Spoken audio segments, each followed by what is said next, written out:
Hey, what's up? This is Jerry Fetta, owner, founder, and CEO of Wealth Dynamics. I want to give you a quick video today and talk about how to improve your credit score. This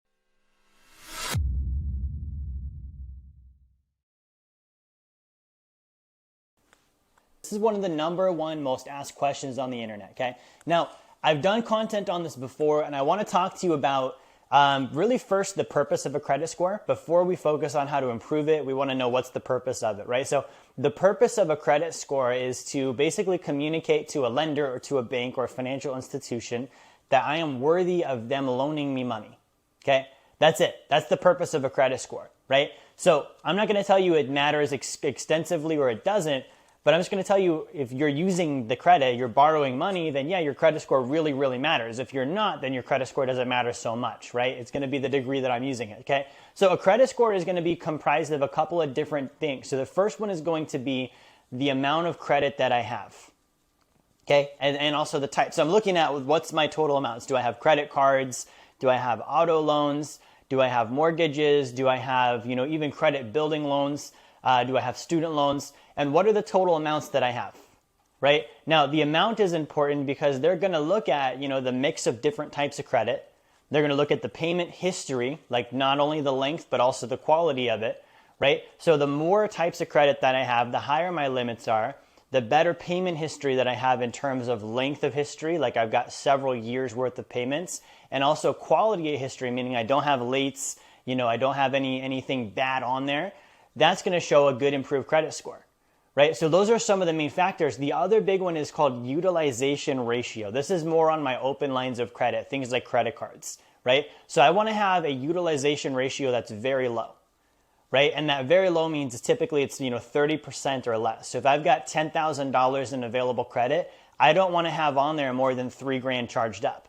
Okay, if I've got more than $3,000, to the degree that I'm going over and increasing my utilization limit, that ratio increases, my score actually goes down, right? So sometimes if you check your credit, you might actually see up and down scores and you're like, man, I've been paying on time, I've got, good payment history, what's going on? Well, it could just be the fact that, 1 month you've got really high utilization ratios, the next month you've got really low because you paid the cards down, right? So we've got the amount of credit, we've got the type of credit, we've got the length, we've got the quality of my payment history, we have the utilization ratio, right? These are some of the main ones that we're looking at. And then the other big one too is, are there negative marks on my credit? Now, here's the thing is, like, when we talk about improving my credit score, the credit industry, one of the very first things that they're going to say is oh, well, you should go through credit repair, right? You should go through credit repair, and it's pitched as this magical silver bullet. Having been in the financial industry for over a decade, credit repair has a time and a place, right?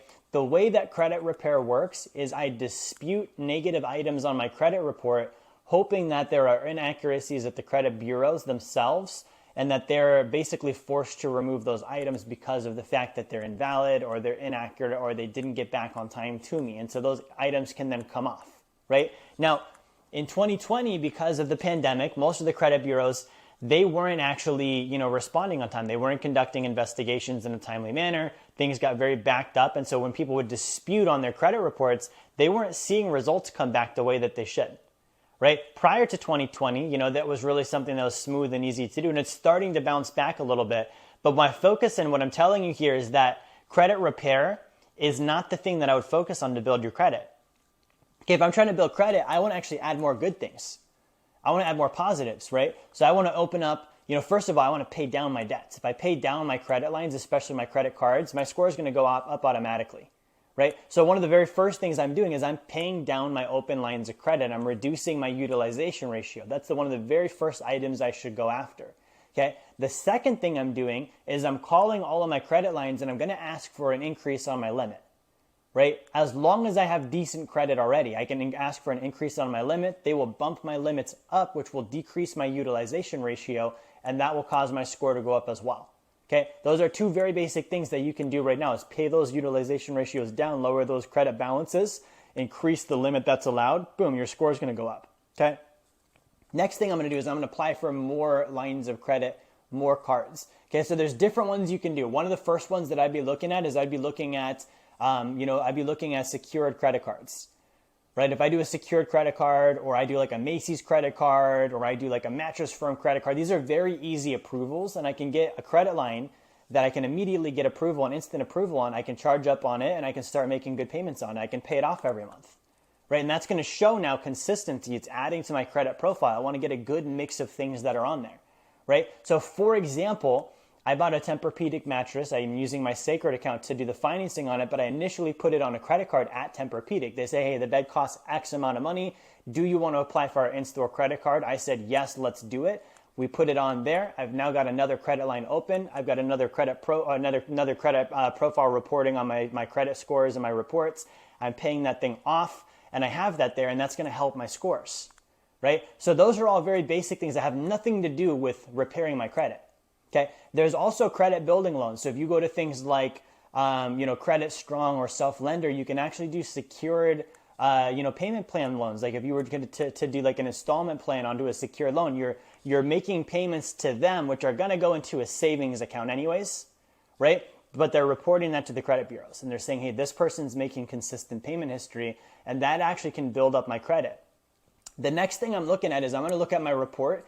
And I'm going to look at my credit report to find things that should be reporting but aren't, right? So what's an example of that? You can actually report subscriptions. If I have things like Netflix or Hulu or, different subscription plans, I can actually report those on my credit and have that show up as good payment history. I can use a program like Rent Reporters, where if I'm renting, I can report up to the last 2 years of my rent payments and have those show up on my credit as well. So I'm self-reporting good items.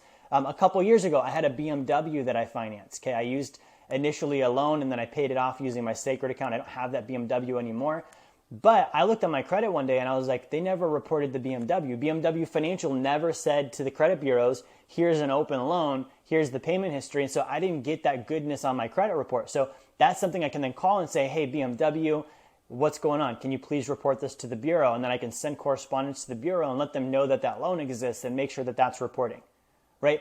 All of these things are going to build your credit today, right? So I'm looking at this as how do I add good things, not how do I take off the negatives. Now, the very last finishing touch, the finishing touch is now I can dispute negatives. If I have charge-offs, if I have late payments, I have delinquent accounts, I have bankruptcies, I have foreclosures, then I can dispute those, right? You want a service that's going to do AI-based disputing so that you can actually look at what's going to have the best track record of getting approved with the credit bureaus. And the way this works is the credit bureaus are actually private entities. They're private corporations, and they're reporting agencies that work with the banks. So they'll get information and documentation from the bank on what the bank says is happening with the loan. They'll then put that onto the credit report, and then they'll make that something that you can have access to and other financial institutions and lenders can have access to deem whether or not you're creditworthy. Now, much of the credit bureaus are, and the banks as well, for that matter, are outsourced. Okay, and they're automated, which means that they're full of mistakes and it takes a very long time for them to validate the information that's on there. So when I look at a credit report, we have a software that you upload the report into it, you send that out, the AI looks at it and says, okay, we're going to dispute this, and this. These are all the things that we think we'll be able to go to the bureaus and say, hey, that's not accurate. Now, here's the rule. When you send in a dispute, the bureaus have a certain amount of time to investigate the dispute and send back a response, okay? If they don't do that in that window of time, they are legally obligated to remove that item from your credit, whether it was legitimate or not. Okay. Similarly, if there's mistakes on there, things that shouldn't be, those need to be removed. Even if the actual incident is legitimate, but they've got wrong data on it, that's something that could get removed. There might even be things on there that aren't yours that shouldn't be on there. Those can get removed as well. And that's the benefit of going through that dispute process is the artificial intelligence will look at every single part of this that could be disputed. It's actually going to draft the letter to the bureau that's going to be the most likely to get approved, and then send that letter to the bureau and begin that investigation process. Now, the credit bureaus are going to tell you that you can dispute electronically online with them. Never do this. Okay, as soon as you do this, you're waiving all your rights under the Fair Credit Reporting Act to basically get, the Consumer Protection Act as well, to basically get that investigation window and have them have to send you written correspondence and go through that process. They actually can skirt the rules and avoid overstepping their boundary on that limit, which is the thing that generally is going to take something off your credit. So you're letting them off the hook by doing an online dispute. Okay, never do online, always go through an agency, always go through the old school process. Okay, the one that we're developing right now with our team is actually, we're going to be able to go into the back office of the credit bureaus ourselves. Right now we have this with TransUnion. We're working with Equifax and Experian on the same thing, where we can pull up your credit. We can then go into the back office of the credit bureau and we can look and say, okay, this item's not legit, it shouldn't be there.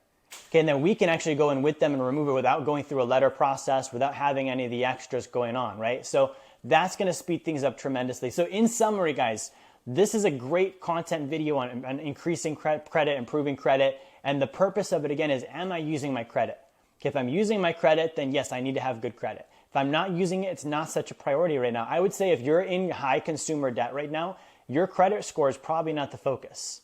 Okay, it's not going to improve your finances that much. Getting out of debt will. Building up savings will. Increasing your income will. Now, if you're already solvent and you're an investor and you've got everything going on correctly there, then yeah, let's go for improving your credit, because at this point you can responsibly use loans and it's not going to hurt you.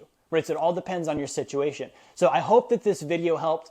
We have an entire staff, an entire team, a company that we work with everything from repairing credit, building savings, investing, reducing taxes, estate planning, passive income strategies like tax sheltered trusts, asset protection trusts, building financial independence, and all of these fall into that, right? So we focus on something called wealth. Wealth is abundance and prosperity in all areas of life. And so part of that means I do need to financially fund that, and credit does play into that. So that's all I've got for you today. Thank you for watching. Make sure you like, share, subscribe. If you'd like to work with my team, reach out to us. You can go to wealthdynamics.com and get started.